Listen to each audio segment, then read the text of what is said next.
Hello and welcome again to another session of Dr. Barbara Miller's NCLEX review.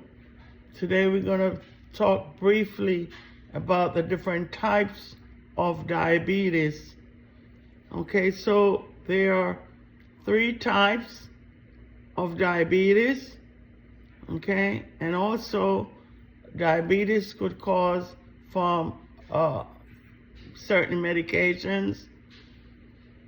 But let's start with type 1 diabetes, also known as insulin dependent. Type 2 diabetes, insulin resistance, and gestational diabetes occurs during pregnancy after 28 weeks of gestation. So what are some clinical manifestations of diabetes? You will see this: polyuria, excessive urine, polyphagia, excessive eating, and polydipsia, excessive thirst. You want to assess for the presence of ketones in the urine, which is indicative that the body is using fat as the major source of energy. So type 1 diabetes is an autoimmune dysfunction, destroys insulin producing cells. The trigger immune cells, antibodies, genetics, also genetic components, or some viruses. How do you manage? With exercise, a low-fat diet, and regular meals, and also insulin.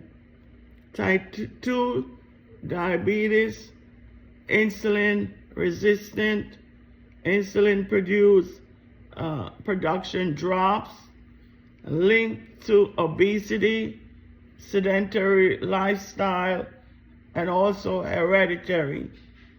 The metabolic syndrome may precede type 2 diabetes.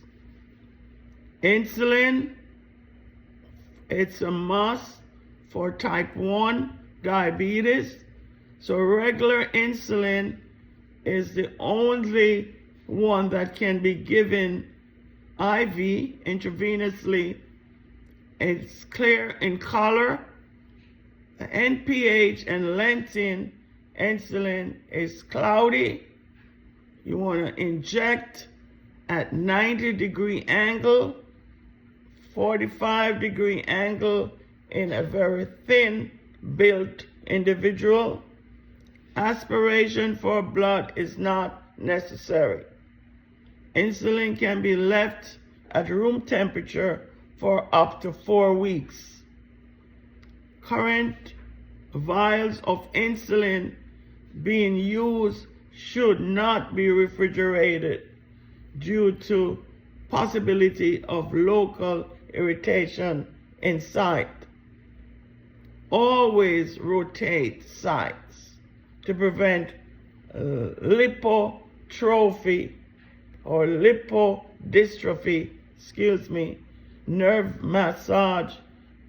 Never massage the site, okay, after injection, because the patient could have clots that breaks off. Treatment of insulin-induced hypoglycemia is glucagon. So treatment for insulin-induced hypoglycemia is glucagon. So remember, mixing insulin. Regular insulin should be withdrawn first, followed by intermediate. What are intermediate? Like your NPH. So inject air into NPH insulin, inject air into regular insulin, short-acting insulin, keep the insulin at regular and draw up regular. Finally, draw up NPH.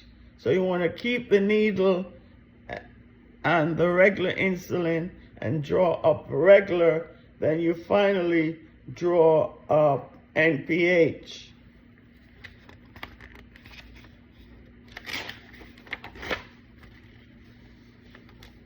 Rapid acting insulin like Lispro, insulin aspart, insulin glucine, inhaled human insulin. You want to administer it before meals to control the postprandial rise in blood glucose.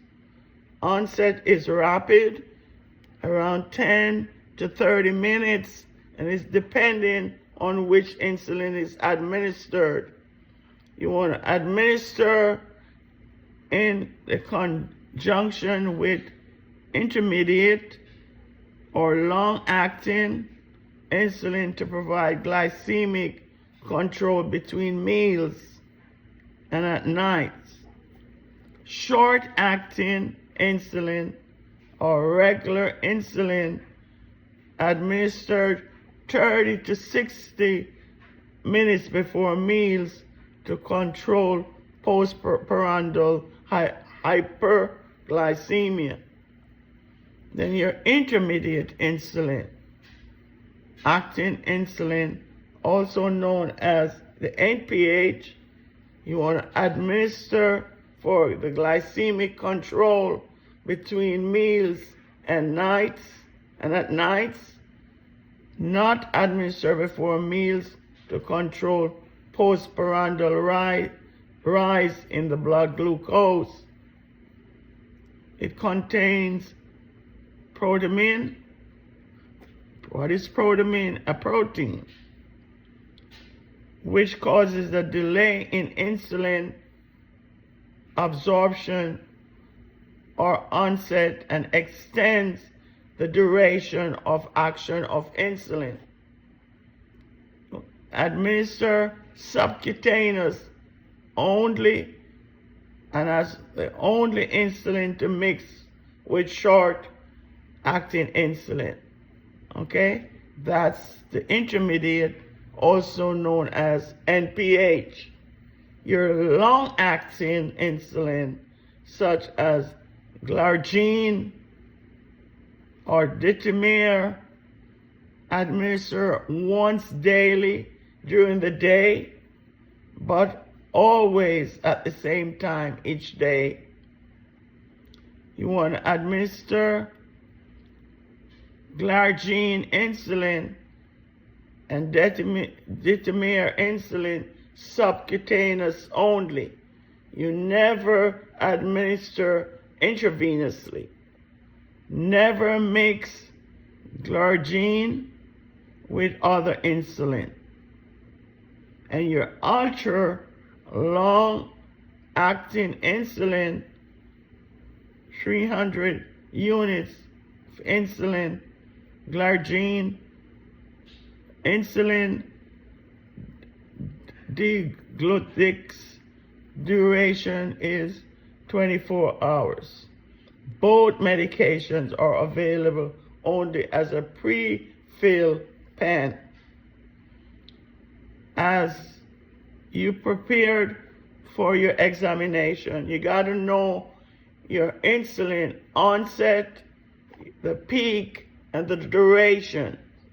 For example, your rapid-acting insulin, such as Lispro, the onset is 15 to 30 minutes, and the peak is 0.5 to 2.5 hours, and the duration 3 to 6 hours. Short-acting, like your regular insulin, the onset is 0.5 to 1 hour, it peaks 1 to 5 hours, and the duration is 6 to 10 hours. Your intermediate, such as your NPH, the onset is 1 to 2 hours, peak 6 to 14 hours, duration 16 to 24 hours. And your long-acting, such as glargine, is 70 minutes for the onset. It has no peak, and the duration is 24 hours. Also, go over your hemoglobin A1C. It is used to monitor diabetes treatment and measure the amount of glucose in the blood over the course of 100 to 120 days. The goal is to have it below 7%.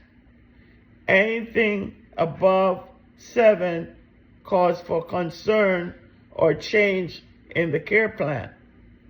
No diabetes mellitus, HbA1c 5.9% or less.